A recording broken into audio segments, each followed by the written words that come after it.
ദുരിതക്കയത്തിൽ കഴിഞ്ഞ യുവാവിന് കൃഷിമന്ത്രി പി പ്രസാദിന്റെ ഇടപെടലിൽ സംരക്ഷണം.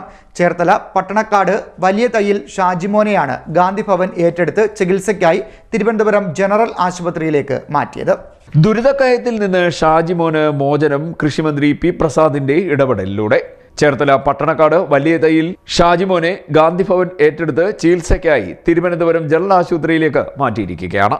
അവിവാഹിതനായ ഷാജിമോൻ ഡ്രൈവറാണ്.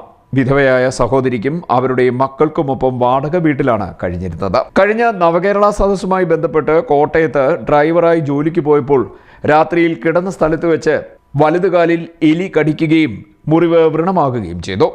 ഇതിനെ തുടർന്ന് കഴിഞ്ഞ ജൂണിൽ കോട്ടയം മെഡിക്കൽ കോളേജിൽ മുട്ടിനു മുകളിൽ വെച്ച് കാല് മുറിക്കേണ്ടിയും വന്നു. പിന്നീട് ആശുപത്രിയിൽ നിന്നും ഡിസ്ചാർജ് ചെയ്ത് വീട്ടിലെത്തിയപ്പോൾ വാടക വീട് വെള്ളക്കെട്ടിലായി. തുടർന്ന് മുറിവിൽ അണുബാധയുണ്ടാകാതിരിക്കുവാൻ ചേർത്തല നഗരത്തിൽ പ്രവർത്തിക്കുന്ന ഒരു ലോഡ്ജിലേക്ക് താമസം മാറി. സഹോദരി കൊച്ചു ത്രേസ്യ വീട്ടുപണിക്ക് പോയി ലഭിക്കുന്ന വരുമാനമായിരുന്നു ഏക ആശ്രയം. എന്നാൽ സഹോദരനെ പരിചരിക്കുന്നത് കൊണ്ട് അവർക്ക് ജോലിക്ക് പോകാൻ കഴിഞ്ഞിരുന്നില്ല.